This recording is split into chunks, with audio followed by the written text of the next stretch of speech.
और इसमें अपन ने ट्रिक देखी थी। इसकी ट्रिक क्या थी अपने पास है? रूपा काका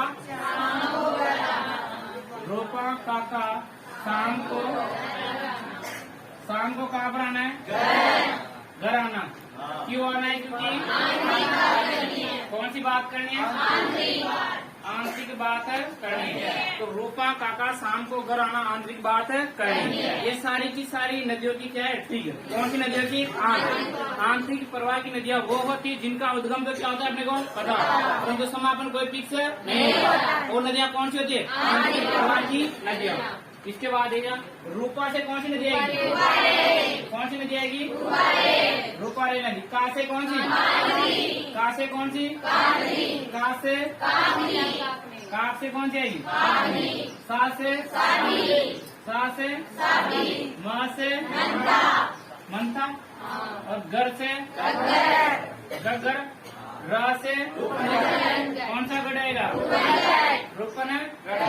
और उसके बाद बाढ़ से बाणगंगा नदी। कौन सी नदी? बाणगंगा नदी। ये अपने किस प्रकार की नदियां हैं? आंतरिक प्रवाह। ये सारी की सारी नदियां कौन सी है? आंतरिक प्रवाह। राजस्थान में सर्वाधिक प्रकार की नदियां किस प्रकार की पाई जाती है? कितने प्रतिशत? कितने प्रतिशत नदियां? 60% नदियां ऐसी है जो अपना जल कहाँ ले जाती है? कहीं पर भी नहीं ले जाती। कहाँ ले जाती है? लापता। ऐसी नदियां जिनका उद्गम तो पता है परंतु समापन कोई फिक्स नहीं होता, वो नदियां कौन सी है? आंतरिक प्रवाह की नदियां। अब समझना इसमें, अगर अपन बात करें एक एक नदी की यहाँ से, ठीक है ना, तो पहले नदी है अपने पास रूपा रेल नदी। कौन सी नदी है? रूपा रेल नदी। कौन सी नदी है? रूपा रेल नदी। इसका उपनाम पूछे तो रूप नारायण नदी। इसका किस नाम से जानते हैं? रूप नारायण नदी। कौन सी नदी? रूप नारायण नदी। उसके बाद देखिएगा इसका दूसरा नाम, कौन सी नदी की बात करें अपन? रूपा रेल की। कौन सी नदी? रूपा रेल।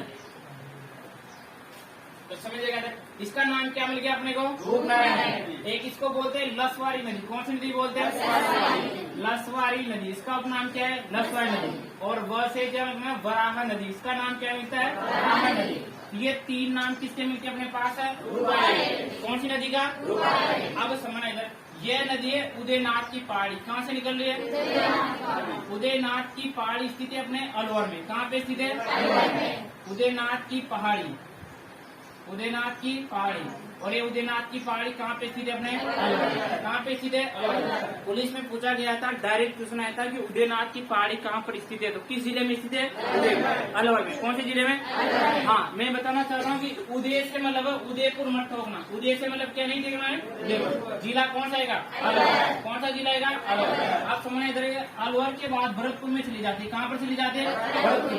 कौन से जिले में? भरतपुर। और भरतपुर में इसके किनारे एक सभ्यता आती है, नौह सभ्यता। कौन सी सभ्यता? नाम तो सुना होगा कि नौह सभ्यता भरतपुर में स्थित है। कहाँ पे स्थित है? भरतपुर में। और यहाँ पर एक शहर आ जाता है, उसका नाम क्या है? भरतपुर। कौन सा शहर आ जाता है? भरतपुर। इस भरतपुर में इसका पानी जाता है किस नदी का? रूपा रेल। इसके पानी से बचने के लिए एक झील का निर्माण करवाया। एक झील का निर्माण करवाया, उसका नाम है मोती झील। कौन सी झील है? मोती झील। तो भरतपुर में रूपा रेल नदी के बाढ़ से बचने के लिए किस झील का निर्माण कराया? मोती झील का। कौन सी झील का? मोती झील। इसे भरतपुर की लाइफ लाइन कहा जाता है। इसे क्या बोलते हैं? इसे भरतपुर की जीवन रेखा। कौन सी रेखा? जीवन रेखा। Life line. कौन सी लाइन? न की पाइप लाइन। कौन सी लाइन?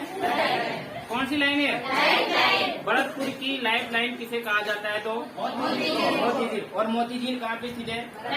भरतपुर में। ठीक है ना। ये छोटी सी नदी कौन सी अपने पास है? कौन सी नदी है? रूपा। अपनी नदी क्या थी? रूपा काका।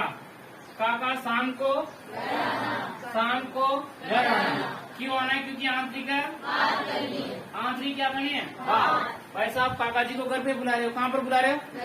क्योंकि आपके काकी की कुछ बात अपने को पता चलिए। एक छोटी सी नदी है काकनी नदी। कौन सी नदी? काकनी नदी। काकनी नदी। तो आपने काका को घर पे बुलाया। कहाँ पे बुलाया? कि रूपा काका कहाँ पर आना है? घर पे। आपकी काकी बहुत मशहूर हो रही है। क्या हो रही है? इसे मसूरी नदी कहते हैं। कौन सी नदी कहते हैं? और काकनी को काकनी नदी भी बोलते हैं। कौन सी नदी बोलते हैं? काकने नदी। भाई साहब यहाँ से समझना, कोटर की पहाड़ी से, कहाँ से? कोटर की पहाड़ी है जैसलमेर में, कहाँ पे स्थित है? कोटर की पहाड़ी जैसलमेर से एक नदी का उद्गम होता है, उसका नाम क्या है? कौन सी नदी है? ये नदी वहाँ पर 17 किलोमीटर बहती है। कितने किलोमीटर बहती है? 17 किलोमीटर बहने के बाद एक झील में गिर जाती है, भुज झील। कौन सी झील में? भुज झील में। कौन सी झील में? भुज झील। ये भुज झील कहाँ पे स्थित है? जैसलमेर। भुज झील कहाँ पे स्थित है? जैसलमेर। आंतरिक प्रवाह की सबसे छोटी नदी, आंतरिक प्रवाह की सबसे छोटी नदी है। सबसे क्या है? छोटी नदी। तो आंतरिक प्रवाह की सबसे छोटी नदी पूछे तो कौन सी आएगी? कितने किलोमीटर बहती है? 17। कौन सी झील का? कहाँ से उद्गम? क्या कहते हैं? अब समझना इधर, ये एकमात्र आंतरिक प्रवाह की ऐसी नदी मानी जाती है जिस नदी का उद्गम जिस जिले में होता है उसी जिले में क्या हो जाती है? समाप्त। जहाँ से उद्गम होता है उसके 17 किलोमीटर बहने के बाद भुज, और उसके बाद मीठी खाड़ी है जैसलमेर में एक छोटी सी, वहाँ जाकर क्या हो जाती है? विलुप्त। क्या हो जाती है? विलुप्त। तो समझना, एक छोटी सी ट्रिक है इसकी। रूपा काका शाम को घर आना, क्यों आना है भाई साहब? आपकी काकी क्या हो रही? बहुत है मशहूर। मशहूर का मतलब होता है फेमस होना, ये होगा। तो आपकी काकी क्या हो रही भाई साहब? बहुत है मशहूर हो रही। हाँ भाई साहब रीला बना रही थे या मेकअप को जुगाड़ करी थे या खाए भी, ठीक है ना। तो रूपा काका शाम को कराना, आपकी काकी बहुत क्या हो रही है? मशहूर है। अब भाई साहब काका आपने सारी बात बता दी, ठीक है ना। क्या बता दिया आपने? सारी बात। भाई साहब काका ने पकड़ कूटी, कोट दी। भाई साहब क्या कर दी? कोटर कमरा में बूझ दी। कहाँ बूझ दी? कहाँ पर बूझी हो? कमरा। कहाँ बूझी? कूटर कमरा।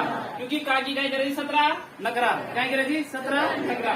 तो समझना इधर, छोटी सी काकी, छोटी काकी छोटी होती है, प्यारी काकी अच्छी होती है, ठीक है ना। तो समझना इधर, हाँ छोटी सी काकी कौन है? छोटी सी काकी, काका जी की छोटी सी काकी, बहुत क्या रे? मशहूर। तो काका ने पकड़ा ना, कोटर कहाँ बूझी? कमरा बूझी। कमरा बूझवा मतलब से एक ही जिला में जहाँ से उद्गम हो रहा है वहीं पर क्या हो रही है? समाप्त। एकमात्र जिले के अंतर्गत सबसे छोटी कौन सी मानी जाती है? नदी। तो काकी क्या करे? 17। तो काका ने क्या कर दी? कोटर क्या कर दी? कहाँ पर बूझी? जैसलमेर का कमरा, ठीक है ना। तो फिर काकी कह रही अब तो भाई साहब अब तो आगे दिखी जाओगी जो भी होगी, ठीक है ना। उसके बाद देखना, हाँ अब तो बाबूजी आओ, अब ट्रिक आती है ना, अब तो बाबूजी क्या होगी? आप समझना इधर। उसके बाद देखेगा एक नदी आती है तीसरे नंबर पर, कांतली नदी। कौन सी नदी आती है? कांतली नदी। हाँ आवानी, कांतली नदी का के बाद क्या आता है? खर। क्या आता है? खर। खंडेला की पहाड़ी से, कहाँ से आए? खंडेला की पहाड़ी से एक नदी का उद्गम होता है, उस नदी का नाम क्या है? कांतली। कौन सी नदी है? अब समझना, ये कांतली नदी है ना, खंडेला सीकर में बहती हुई झुंझुनू को कितने भागों में बांट देते हैं? 2। झुंझुनू कितने भागों में बांट देते हैं? 2। तो ये जिला कौन सा देगा यहाँ पर? झुंझुनू। कौन सा जिला? झुंझुनू। कौन सा जिला गया? झुंझुनू। और झुंझुनू के बाद इधर कौन आता है? चूरू। इधर कौन आता है? चूरू। तो समझ इधर, खंडेला की पहाड़ी से एक नदी का उद्गम हो रहा है, उसका नाम क्या है अपने पास? कांतली नदी। कौन सी नदी? अबे कांतली नदी सीकर जिले में बहती है। कहाँ पर बहती है? खंडेला की पहाड़ी से निकलती है। उसके बाद गणेश्वर सभ्यता का नाम सुना होगा? गणेश्वर सभ्यता सीकर में किस नदी किनारे है?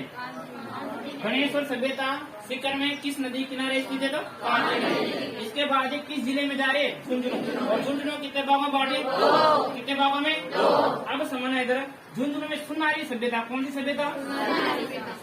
सुनारी। सुनारी सभ्यता झुंझुनू में किस नदी किनारे? किसके किनारे? कांतली। कौन सी नदी पड़ रही है अपना? कांतली। सुनारी सभ्यता झुंझुनू में किसके किनारे स्थित है? कांतली नदी के किनारे। अब झुंझुनू को कितने भागों में बांटते हैं? कांतली को क्या पढ़ोगे? कांतली निकाय वाली। कौन सी नदी? कांतली निकाय वाली। खंड कर देती है झुंझुनू को कितने भागों में? 2। अब बेचारा इधर चूरू वेट करता है कि अपनी तरफ तो आए, चूरू वेट करता है कि अपनी तरफ तो आए, परंतु झुंझुनू की सीमा चूरू से पहले क्या हो जाती है? विलुप्त। क्या हो जाती है? विलुप्त। और चूरू में कोई भी नदी प्रवाहित है नहीं होती है। राजस्थान के 2 जिले जहाँ पर कोई नदी प्रवाहित है, एक है चूरू और 2 जिले आ जाते हैं। उसके बाद अपने पास देखेगा, ये समझेगा इधर, आंतरिक प्रवाह की पूर्णतः राजस्थान में बहने वाली सबसे लंबी नदी है आंतरिक प्रवाह की। समझ इधर, राजस्थान की सबसे लंबी नदी चंबल। पूर्णतः बहाव की दृष्टि से बना। उसी प्रकार समझना, आंतरिक प्रवाह की सबसे लंबी नदी आएगी घग्गर। कौन सी आएगी? घग्गर। परंतु आंतरिक प्रवाह की पूर्णतः राजस्थान में बहने वाली सबसे लंबी नदी कौन सी आएगी? तो ये बहती पूर्णतः राजस्थान में बहने वाली सबसे लंबी आंतरिक प्रवाह की नदी, जिसकी लंबाई आती है राजस्थान में कितने किलोमीटर? 100। कितने किलोमीटर? 100। किस नदी की बात करें अपना? उसके बाद देखिएगा अगली नदी, ये बुद्ध झील हो गई, 3 नदियां हो गए। एक और देख लो यहीं पर, ढूपा काका ढूपा रेल हो गए, कागनी नदी, कांतली हो गई, सासे साबी नदी। कौन सी नदी आएगी? साबी नदी। एक नदी है, उसका नाम क्या है? साबी नदी। इसका उद्गम हो रहा है सेवर की पहाड़ियों से। कहाँ से हो रहा है? अरे सेवर की पहाड़ियां कहाँ पे स्थित है? जयपुर में। कहाँ पे स्थित है? जयपुर। सेवर की पहाड़ी जयपुर से इसका सेवर नामक स्थान है भरतपुर में, जहाँ पर राष्ट्रीय सरसू अनुसंधान केंद्र स्थित है, जिसकी स्थापना 20 अक्टूबर 1993 हुई थी। वो अलग चीज है, ठीक है। सेवर की पहाड़ी जयपुर से होते हैं। ये जयपुर में बहती हुई एक जिले में बहती है, अलवर में। कहाँ बहती है? अलवर। उसके बाद ये हरियाणा में चली जाती है। कहाँ चली जाती है? तो राजस्थान की आंतरिक प्रवाह की एकमात्र नदी मानी जाती है जो अपना जल दूसरे राज्य में ले जाती है। दूसरे राज्य में ले जाती है, वो कौन सी नदी है? इसके किनारे मनोहर थाना सभ्यता स्थित है। कौन सा थाना? सॉरी, मनोहर थाना क्या? जोधपुरा। कौन सी सभ्यता? जोधपुरा। तो यहाँ पर एक सभ्यता स्थित है जोधपुरा। समझना, इधर ध्यान देना। इधर जोधपुरा सभ्यता, ध्यान दीजिएगा। इधर ये जोधपुर से जोधपुर मत कर देना। जोधपुरा सभ्यता कहाँ पे स्थित है? जयपुर में। किस नदी किनारे स्थित है? जयपुर। किसके किनारे? साबी नदी के किनारे जोधपुरा सभ्यता किस जिले में स्थित है? जयपुर में। कहाँ पर स्थित है? जयपुर में। उसके बाद देखिएगा अगली नदी, उसके बाद कौन सी बची? मंथा। कौन सी बच जाएगी? मंथा। ये नदी है मंथा नदी। कौन सी नदी है? मंथा। ये मनोहर थाना से निकल रही। कहाँ से निकल रही? मनोहर थाना की पहाड़ी, थाना की पहाड़ी। और ये मनोहर थाना की पहाड़ी कहाँ पे स्थित है? अपने जयपुर में। कहाँ पे स्थित है? जयपुर में। लड़की इधर देखो, मनोहर थाना की पहाड़ी कहाँ पे स्थित है? जयपुर से एक नदी, माँ से मंथार, माँ से मनोहर थाना, स से साबी और स से सेवर। क के बाद क्या आता है? ख। क के बाद क्या आता है? ख। और का की तो कूड़ी दी, ठीक है ना, सभी का उद्गम याद होना चाहिए। का की तो क्या कर दी? कूड़ दी। और स से साबी, स से सेवर। इधर देखना, क के बाद क्या है? ख। और माँ से मनता, माँ से। ये मनोहर थाना जयपुर में बहने के बाद एक झील है, उसमें गिर जाती है। कौन सी झील है? सांबर झील। सांबर झील। समझना, इधर ये नदी जयपुर में बहकर जयपुर की बात जाती है नागौर में। समझना, सांबर झील राजस्थान के 3 जिलों में बहती हुई। कितने जिलों में? अजमेर, नागौर और जयपुर। अजमेर, नागौर और जयपुर। तो नागौर में जाकर मंथा नदी किसमें गिर जाती है? सांबर। कारी, खंडेला, मेहता और रूपनगढ़, ये नदियां अपना जल किसमें गिरा देती है? सांबर झील। तो एक छोटी सी नदी कौन सी अपने पास है? मंथा नदी। उसके बाद कौन सी आएगी? बाणगंगा नदी। कौन सी नदी आएगी? डट जाओ गगर टीचर, ठीक है ना। कौन सी नदी देखेंगे पर पहले? बाणगंगा नदी। कौन सी नदी है? बाणगंगा। समझना, इधर ये बाणगंगा ब से बेराट। कहाँ से निकल रहे? बेराट की पहाड़ी। और बेराट की पहाड़ी कहाँ पे स्थित है? जयपुर में। कहाँ पे स्थित है? पहली बात तो बेराट सभ्यता है। कौन सी सभ्यता? किस नदी के किनारे? किस नदी के किनारे? उसके बाद समझना, इधर ये निकल रहे बेराट की पहाड़ी से। कहाँ से निकल रहे? बेराट की पहाड़ी। बेराट की पहाड़ी से निकलने के बाद ये दौसा और भरतपुर की तरफ जाती हुई आगे पहले जाती थी यमुना में। किसमें जाती थी? यमुना। परंतु यमुना थोड़ी थोड़ी दूर चली गई भाई साहब, तो ये भी रूट गई। ये भी क्या हो गई भाई साहब? रूट गए। इसे रुंडित नदी बोलते हैं। इसे क्या बोलते हैं? रुंडित नदी कहा जाता है। इसका नाम क्या मिलता है अपने को? रुंडित नदी। या इसी को बोलते हैं खंडित नदी। कौन सी नदी बोलते हैं? खंडित नदी। और इसी को बोलते हैं अर्जुन की गंगा। कौन सी गंगा? अर्जुन की गंगा। अर्जुन की गंगा। अर्जुन की गंगा। समझना, इधर ये एक तो किस जिले में बह रही है? जयपुर। जयपुर के बाद कहाँ जाते हैं? दौसा। दौसा के बाद कहाँ जा रहे हैं? भरतपुर। और भरतपुर के बाद आगे जाने के बाद पहले यमुना में गिरती थी, परंतु वर्तमान समय में क्या हो जाती है? बीच में ही विलुप्त हो जाने के कारण किसमें आने लग गए? अब आंतरिक प्रवाह की नदी। किसमें आने लग गए? आंतरिक प्रवाह। उसके बाद देखिएगा यहाँ पर, इसे किस नाम से जानते हैं? रुंडित नदी। इसे क्या बोलते हैं? इसी का नाम क्या है? अर्जुन की गंगा। और इसी किनारे कौन सी सभ्यता है? बेराट की सभ्यता कहाँ पे स्थित है? कहाँ पे स्थित है? जयपुर में। इसके बाद एक और नदी आती है अजान बांध स्थित है, जिसमें एक बांध स्थित है। कहाँ पर? भरतपुर में। भरतपुर में एक बांध स्थित है, उसका नाम है अजान बांध। कौन सा बांध है? अनजान बांध। कौन सा बांध है? अजान बांध है। कहाँ पे स्थित है? भरतपुर। इसके बाद एकमात्र आंतरिक प्रवाह की नदी बसती है, कौन सी बसती है? कौन सी बसती है? घग्गर। घग्गर थोड़ी बड़ी नदी है, इसके बारे में थोड़ी सी डिटेल देखो, फिर पूरी डिटेल के साथ बताएंगे।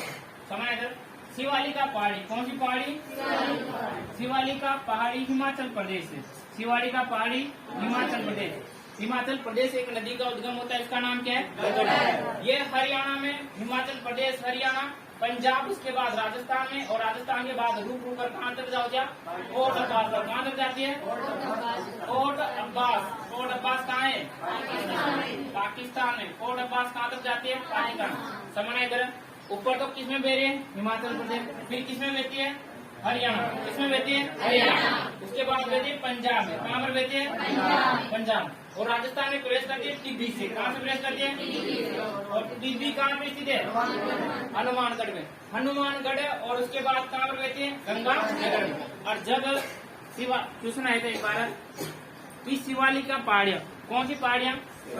शिवालिका पहाड़ियाँ हिमाचल प्रदेश में अगर ज्यादा वर्षा होती है तो पानी कहाँ तक चला जाता है? कोट अब्बास, पाकिस्तान तक। हाँ, जब तक वर्षा नहीं होगी ज्यादा तब तक तो बढ़ने वाले नहीं है। राजस्थान के इतने पागल इंसान भी नहीं है। जब अपने पास फालतू पानी होगा, अपने पास क्या होगा? जब ज्यादा ही फालतू पानी होगा तो कहाँ तक भेजेंगे अपना? पाकिस्तान। वरना तो हम दुखी रेले पर पड़ोसी को सुखी नहीं रहने देंगे। यही है तो राजस्थान वाले चाहे दुखी रेले परंतु पाकिस्तान को सुखी रहने नहीं देंगे। उसके बाद देखना, इसकी टोटल लंबाई आती है 465 किलोमीटर। कितनी आती है? 465। आप समझे इधर। यहाँ पर मैंने बताया था कांतली नदी पूर्णतः राजस्थान में बहने वाली सबसे लंबी नदी है, जिसकी लंबाई कितनी है? 100। और इसकी कितनी है? तो सबसे लंबी आंतरिक प्रवाह में कौन आएगी? घग्गर। सबसे लंबी आंतरिक प्रवाह की नदी पूछे तो कौन सी आएगी? घग्गर। कौन सी नदी आएगी? किस नदी की बात करें अपना? घग्गर नदी। आंतरिक प्रवाह की सबसे लंबी नदी कौन सी आएगी? घग्गर।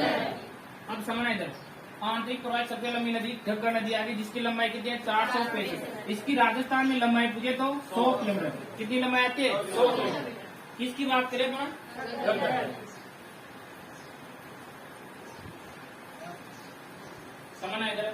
इसे मरत नदी भी बोलते हैं। इसका नाम क्या है? मरत नदी। एक से बोलते हैं मरत नदी, इसी को बोलते हैं नट नदी। और पाकिस्तान में इसका नाम क्या है? अकरा। कौन सी नदी कहा जाता है इसे? अकरा नदी कहा जाता है। कहाँ पर के देश है? पाकिस्तान। पाकिस्तान।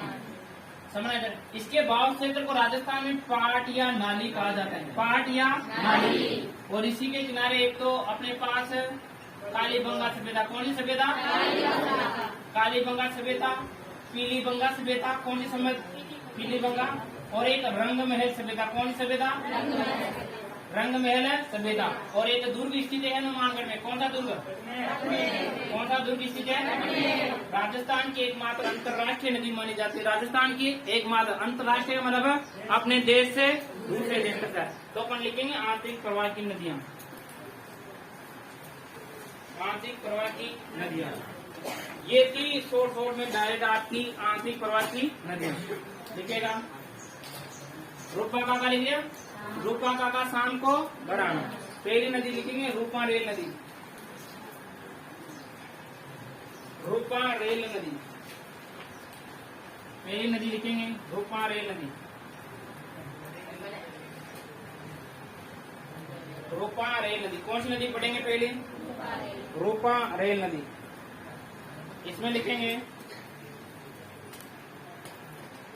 इसमें लिखेगा